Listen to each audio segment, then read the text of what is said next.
kita mesti dapatkan di balik masalah, ya.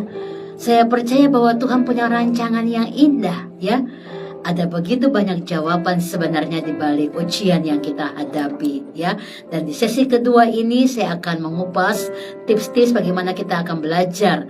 Karena tujuan Tuhan adalah supaya kita semua mencapai kedewasaan. Seperti dalam kitab Efesus 4 ayat 13, mari kita baca bersama-sama, ya. Saudara yang ikut program ini baik di rumah, di jalan, di mobil mungkin, mari kita baca sama-sama, ya. Efesus 4 ayat yang ke-13, bahwa Tuhan mau kita mencapai kedewasaan penuh, kedewasaan dalam iman, ya. Tujuan masalah itu datang membuat kita dewasa dalam Dia. Efesus 4 ayat yang ke-13. Demikian firman Tuhan, sampai kita semua telah mencapai kesatuan iman dan pengetahuan yang benar tentang anak Allah, kedewasaan penuh dan tingkat pertumbuhan yang sesuai dengan kepenuhan Kristus. Amin. Jadi masalah itu datang, tujuan akhirnya adalah rupanya supaya anak-anak Tuhan kita mengalami pertumbuhan, mencapai pertumbuhan yang sesuai dengan kepenuhan Kristus. Apa ini kebutuhan Kristus? Tuhan mau saudara tinggal dalam kasih-Nya. Itu kebutuhannya. Saudara mengalami Dia sehingga kita akhirnya udah terbebas dari yang namanya hati gelisah, hati marah, hati jengkel. Itu udah selesai semua, ya. Yang ada adalah kita bersyukur di balik setiap masalah bahwa Tuhan inginkan anak-anak Tuhan, saudara dan saya mencapai kedewasaan. Satu prinsip yang dapat kita pegang adalah bahwa Tuhan itu memiliki rencana di balik setiap kesulitan yang kita alami. Kesulitan dapat terjadi karena mungkin juga, ya, kita melakukan kesalahan atau ada celah yang kita buka. Namun kesulitan juga bisa terjadi oleh karena Tuhan punya maksud rencana untuk membawa kita masuk ke dalam rencananya yang besar, ya. Oleh karena itu mari kita introspeksi diri. Kalau masalah terjadi karena memang kita punya kesalahan, kita introspeksi diri. Kita belajar untuk menyelesaikannya dengan dewasa dan meminta pengampunan Tuhan tentunya. Dan kita mulai menapak kaki kita dalam firman Allah untuk kita mengerti rencananya. Tetapi kalau sampai hari ini saudara mungkin sering berdoa, berpuasa, engkau beribadah, melayani, dan engkau berkata mengapa masalah datang bertubi-tubi, saya mau bilang bersyukurlah. Berarti engkau orang yang dipilih Tuhan untuk menjadi seorang pemimpin, seorang leader. Kenapa? Karena masalah-masalah yang cukup serius atau cukup besar yang mungkin secara manusia kita nggak paham, tapi kita tetap belajar taat di sana, melakukan firman Tuhan dengan sangat serius. Saya yakin engkau adalah orang yang dipilih oleh Tuhan untuk maksudnya yang mulia terjadi, ya. Oleh karena itu Tuhan tidak menjanjikan memang bahwa hidup kita di dunia ini adalah sebuah bentuk kehidupan yang tanpa kesulitan. Tetapi Tuhan selalu berjanji bahwa pasti ada jalan keluar kalau kita menghadapi ujian kehidupan. Nah, ada 3 poin yang saya akan bagikan buat kita, ya. Di balik kesulitan apa yang bisa kita pelajari, ya, bahwa kalau kesulitan terjadi, yang pertama Tuhan menarik kita untuk semakin dekat dengan Dia. Jadi kalau kesulitan terjadi, yang pertama Tuhan izinkan bahwa kita ditarik oleh Dia supaya kita bisa semakin mengenal Dia. Tuhan itu dekat kepada orang-orang yang patah hati dan Ia menyelamatkan orang-orang yang remuk jiwanya. Jadi masalah datang untuk apa? Menarik kita datang kepada Dia. Ketika kita sedang merasa dalam lembah kekelaman, kita harus ingat bahwa Tuhan ada dan Dia menggendong kita. Dia mendorong kita untuk mempraktekkan firman. Jadi masalah atau kesulitan yang terjadi itu, yang pertama tujuannya adalah supaya menarik kita semakin dekat kepada Tuhan. Yang kedua, kita bisa belajar bahwa masalah atau kesulitan terjadi itu untuk membentuk karakter kita semakin menjadi orang-orang yang dewasa, ya. Supaya apa? Semakin rendah hati, ya. Itu. Jadi masalah kesulitan terjadi itu, ini ada satu tindakan yang Tuhan izinkan untuk kita belajar membangun karakter.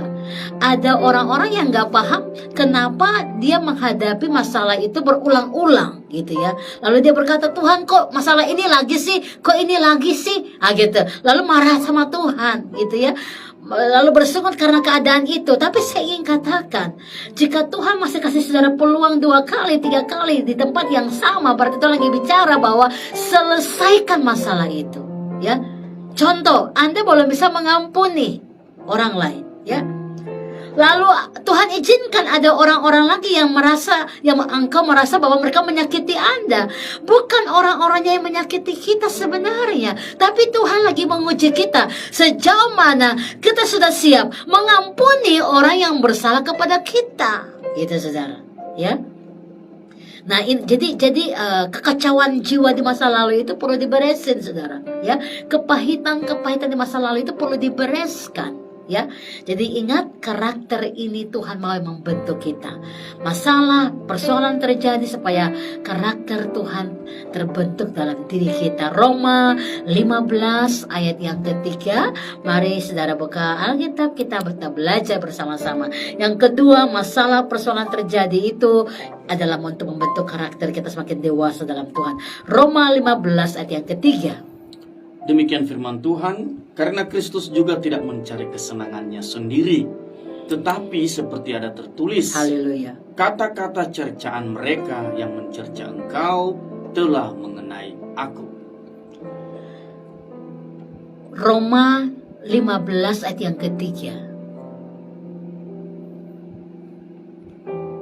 Kita malah bermegah juga dalam kesengsaraan kita, karena kita tahu bahwa kesengsaraan itu menimbulkan ketekunan.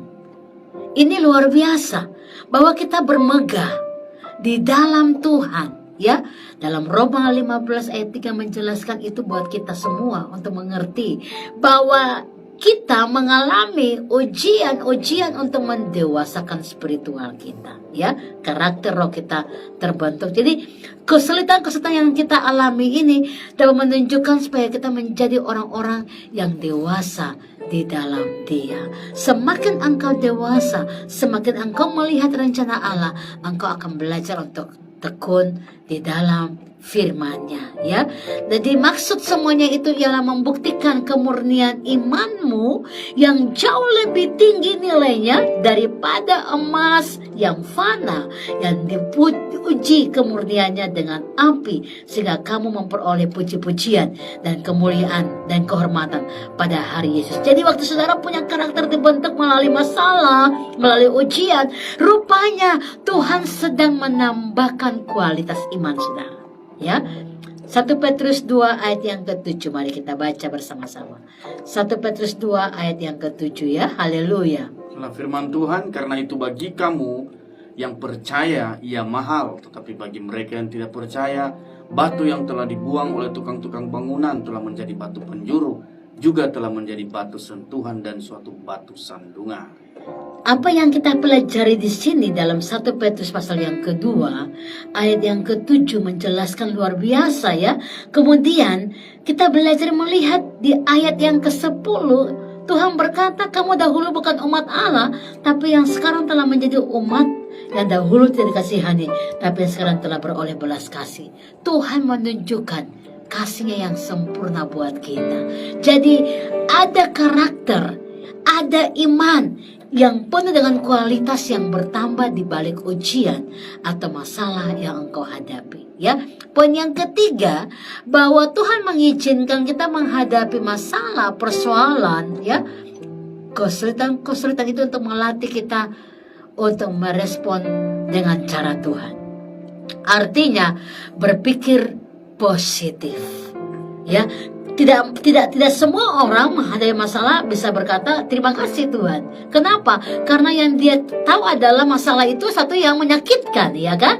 Tetapi sebagai anak-anak Tuhan, masalah itu membuat kita bisa merespon dengan cara Tuhan, yaitu positif. Bahwa apa yang terjadi itu mendatangkan kebaikan, dan Tuhan melatih kita untuk melihat semua situasi dengan kacamata firman. Karena itulah bentuk dari kedewasaan spiritual kita, ya.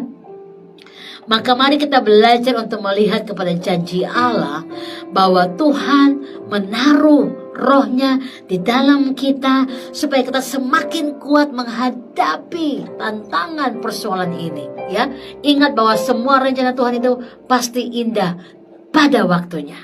Ya, kita bandingkan Yesaya 30 ayat yang ke-18 ya. Tuhan menantikan waktunya menunjukkan kasih-Nya buat saudara. Haleluya. Yesaya 30 ayat yang ke-18. Demikianlah firman Tuhan. Sebab itu Tuhan menanti-nantikan saatnya hendak menunjukkan kasih-Nya kepada kamu. Yes. Sebab itu Ia bangkit hendak menyayangi kamu. Yes. Sebab Tuhan adalah Allah yang adil. Amin. Berbahagialah semua orang yang Menantikan Dia. Amin. Ya, jadi waktunya Tuhan itu tepat buat kita.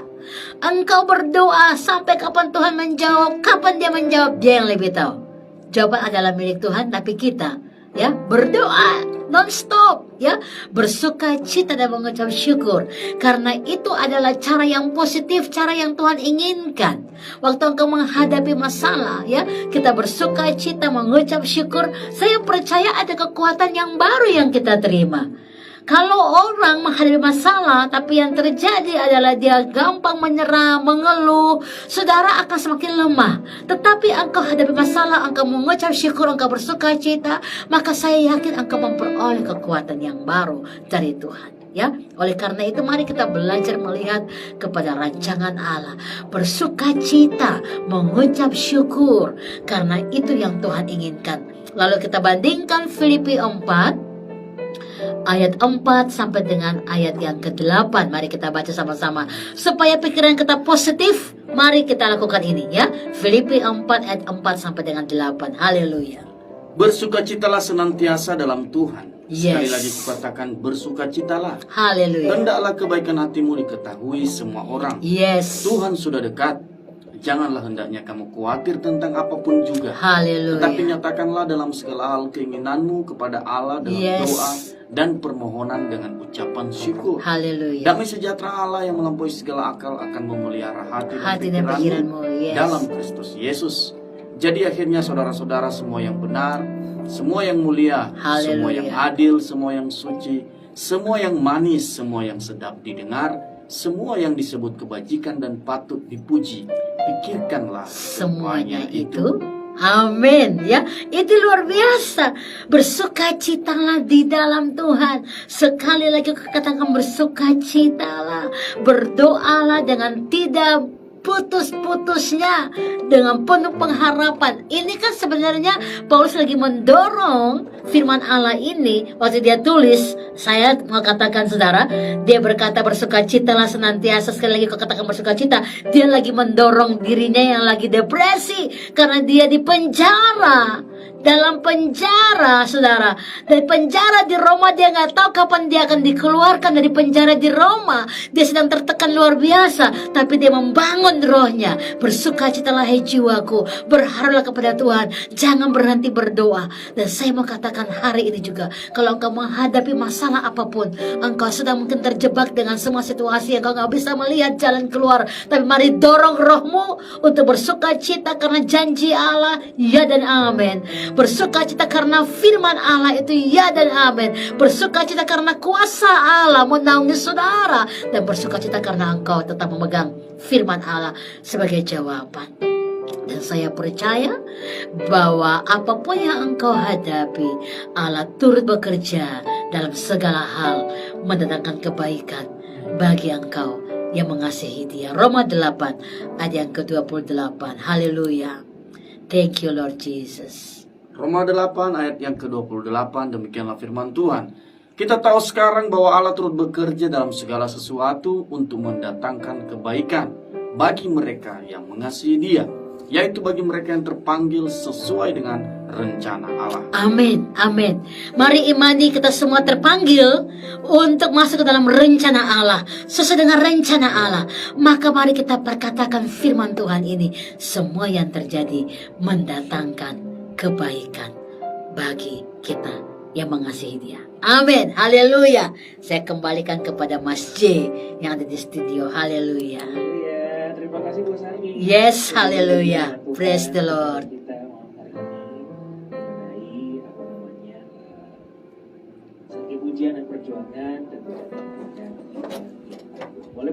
ya pendengar Sosendo tidak hanya bisa mendengarkan tapi juga boleh bergabung Yes. di 08562929 bertanya mungkin atau mungkin sharing gitu ya pengalaman imannya tentang topik kita, mungkin ada pergumulan yang bisa diselesaikan, bisa menjadi berkat juga untuk kita ya. Baik, kita menyapa yang sudah bergabung juga ya di Facebook, Ibu Sarlin. Yes, oke. Iya. Semoga masih bisa mendengarkan dengan lancar. Amin, ya, amin, kita, amin. Shalom, Dr. Shalom. Mona, Ibu Risa. Halo. Yes, amin. Dari luar kota Iya. ada ya Bu Sarlin? Iya, betul. Oh, Dari Manado, dari Kalimantan Oke, Selatan, Ibu halo, Norce. Manado. Iya. Ibu siapa lagi ini ya? Oke, puji Tuhan, selamat bergabung. Baik. Iya, amin, amin. Oke, hari ini kita berbicara mengenai ujian gitu ya Bu Sarlin. Iya, Kalau misalnya nih kita pikir-pikir ya, kok kayaknya ikut Tuhan ini selalu ada masalah ya? Nah, apakah mungkin kita kalau ketemu masalah, tertimpa masalah, ini bisa dibilang juga peringatan? Mungkin ada beberapa statement orang di luar sana gitu. Ini ada masalah nih, jangan-jangan ini adalah peringatan dari Tuhan nih. Nah, gimana nih Bu Sarlin? Iya, tadi saya katakan memang betul. Ada masalah yang terjadi mungkin karena kita punya kecerobohan, ya. Ini perlu kembali mendeteksi, ya. Kalau kita memang berbuat satu kecerobohan lalu terjadi masalah, oke, kemudian belajarlah di balik masalah yang kau buat ini untuk tidak terulang lagi, ya kan? Tapi kalau engkau merasa bahwa engkau tidak buat masalah dengan orang, tapi kok Tuhan izinkan satu menimpa saudara, mari belajar juga untuk lebih tenang dan tanya sama Tuhan. Karena begini, untuk kita dipercaya Tuhan lebih, saudara dengar ini baik-baik ya, untuk kita dipercaya Tuhan lebih, dan untuk Tuhan juga menaruh segala kepercayaan berkat-berkatnya buat kita lebih, kita rupanya harus diuji dulu. Nah, jadi ada tingkatan kedewasaan yang Tuhan mau kita sampai di level itu supaya Dia bisa pakai kita dengan leluasa. Ini yang kadang-kadang banyak anak Tuhan tidak sampai di situ. Lalu mungkin seperti yang Mas Cita dikatakan, kok ikut Tuhan semakin ada banyak masalah sih? Akan begitu. Sebenarnya tidak, saudara. Semakin engkau merendahkan hati, semakin sungguh-sungguh mencari Tuhan, mungkin sama seperti Raja Daud berkata, aku tertindas itu baik bagi aku, supaya aku belajar ketetapanmu. Makanya saya bilang, orang hadapi masalah itu seperti dua sisi mata uang, ya.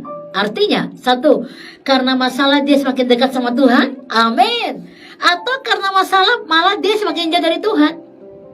Ini keputusan kita. Tapi saya percaya di akhir zaman ini anak Tuhan, saat kita semua diizinkan ada masalah, kita akan semakin mencari Tuhan supaya kita menemukan kekuatan yang luar biasa dan menemukan jalan keluar.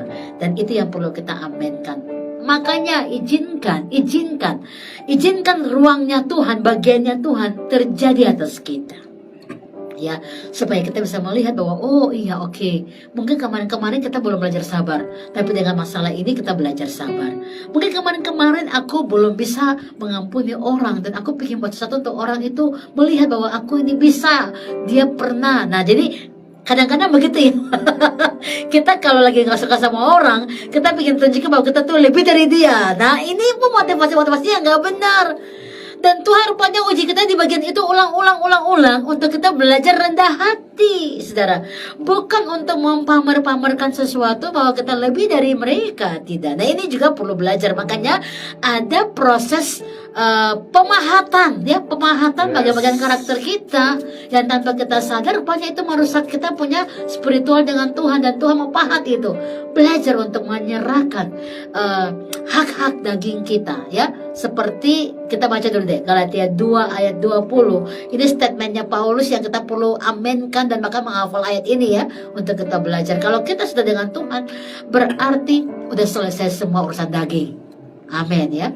Galatia 2 ayat 20. Namun aku hidup, tetapi bukan lagi aku sendiri yang hidup, Yes. melainkan Kristus yang hidup di dalam aku. Yes. Dan hidupku yang kuhidupi sekarang di Amin. dalam daging adalah hidup oleh iman dalam Anak Allah yang telah mengasihi aku dan menyerahkan dirinya untuk aku. Amin. Jadi kalau kita tahu bahwa Tuhan sudah menyerahkan hidupnya buat kita, maka kita harus hidup untuk Dia. Artinya urusan-urusan daging, urusan kepahitan, urusan marah yang yang tak terkontrol maksudnya ya, yang sampai hari esok, hari lusa dan seterusnya kita masih benci sama orang dan timbullah kepahitan itu harus sudah beres, saudara, udah beres ya. Jadi kalau mau melihat kita punya hidup udah dewasa dalam Tuhan apa belum, cek and recheck paling pertama adalah hati kita di dalam soal mengampuni. Itu saudara. Kalau soal-soal yang lain itu gampang, tapi soal mengampuni ini yang kadang-kadang tanpa sadar itu menyiksa kita punya tubuh ini juga. Karena banyak orang yang kepahitan belum lulus di situ malah sakit-sakitan. Nah, itu yang perlu diberesin, saudara ya. Makanya begini, saya selalu bilang dalam buku saya, Sukses True Character Building, Anda bisa dapatkan di Gramedia juga, di toko-toko buku rohani terdekat. Kalau di Jogja ada di Andi Offset, bisa dapatkan itu ya. Buku ini bicara tentang bagaimana kita membangun karakter kita spiritual dalam Tuhan. Dan salah satu yang saya kupas adalah soal mengampuni, saudara. Kadang-kadang karakter orang gak bisa terbangun, usaha apapun akan sulit kalau di dalam lagi terluka. Ya, ini makanya kadang orang, kita pernah ngomong ya Mas J ya, minggu lalu, have fun, bisa gak kita pergi jalan-jalan, orang bilang healing ya, pergi healing, pulang tetap aja masih sakit lagi. Kan healing pulang pusing ya, dikirim bilangnya bayarnya gimana. Nah itu dia, jadi maksud saya adalah kembali ke dalam insight-nya kita ya, hati kita. Kalau orang tuh udah beres, udah mengampuni, saya percaya itu kunci untuk dia bisa belajar melihat semua situasi itu dengan kacamatanya Tuhan, tetap bersyukur dan tidak lagi mengeluh. Kenapa? Ini saya bilang, orang kalau kepahitan ini pembawaan yang paling pertama, lihat dulu di wajahnya. Wajahnya itu pasti suram, letih, lesu, berat. Pepaya mentah, bukan apel. Saudara ya. Kemudian yang kedua bisa terlihat dari apa, kata-katanya pasti itu suka keras, bentak-bentak, kasar gitu ya. Kenapa? Karena di hatinya lagi panas, lagi nggak suka dengan orang lain, terbawa gitu ya. Dan yang ketiga terlihat dari apa, setiap keputusannya selalu negatif. Artinya apapun yang dia bicarakan, yang dia ngomong itu negatif. Walaupun ada orang buat positif, tetap dia bilang itu negatif. Kenapa? Karena di hatinya lagi terluka. Nah ini makanya bahaya sekali ya. Saya percaya kalau kita mau melihat diri kita dewasa dalam Tuhan, kita sudah bereskan di hati kita yang bagian-bagian mengampuni. So ini poin penting untuk kita belajar menjadi orang yang lembut hati dan dewasa di dalam Tuhan. Amin. Haleluya. Bu Selin sempat menyinggung soal yang lebih lesu ya. Nah ini kebetulan juga saya sudah siapkan pertanyaan nih tadi. Kalau misalnya nih Bu ya, kayaknya banyak banget hal yang terjadi, masalah segala macam, kepahitan gitu ya. Dan itu berpengaruh kepada hal rohaninya. Jadi sudah rasa lesu, sudah malas untuk ngapa-ngapain, ingin keluar gitu ya dari situasi ini, tapi merasa susah nih Bu Salina. Untuk pendengar Sasando, teman-teman yang mengalami hal ini, mungkin tips-tipsnya, tips singkat gitu ya, bagaimana kita bisa keluar dari situasi. Yes, karena memang program kita setiap Rabu, Arise and Shine, bangkit dan bersinarlah ya. Jadi bangkit dari setiap keterpurukanmu dan bercahayalah dalam Yesus, karena hanya Yesus adalah jawaban bagi jiwa kita. Dan tipsnya adalah sederhana. Kalau engkau dengar firman ini, maka engkau ingatlah apa yang sudah Tuhan buat kepada engkau di masa lalu. Mungkin tahun lalu, mungkin bahkan beberapa bulan yang baru lewati, tapi ada hal yang baik yang engkau rasakan. Bahkan sampai hari ini engkau masih dikasih Tuhan kesehatan, kekuatan, makan, minum ya. Walaupun kita dikasih Tuhan pekerjaan, itu pun adalah pemberian Tuhan. Bahkan pengkhotbah berkata, orang bisa menikmati makan minumnya, ini pun adalah pemberian Tuhan. Menikmati. Kadang tidak semua orang bisa menikmati, ini yang susah ya. Udah punya uang, punya gaji, tapi nggak nikmati. Punya mobil, bawa mobil mewah, tapi nggak nikmati. Makan makanan enak, tapi nggak nikmati. Ini bahaya juga, saudara ya. Makanya kembali lagi, coba menikmati semua, bahwa semua pada pemberian Tuhan. Bangun roh dengan satu kata aja, mengucap syukur dalam segala hal. Berterima kasih sama Tuhan. Mungkin minggu depan kita akan bicara tentang kata, kekuatan dari kata terima kasih ya. Dan ini akan menolong kita juga yang sedang hadapi hati yang letih, lesu, dan berat itu, kalau saudara berterima kasih sama Tuhan, saudara akhirnya bisa tersenyum. Yes. Paling tidak jiwamu sudah damai. Amin. Ini penting. Amin. Haleluya. Amin. Praise the Lord.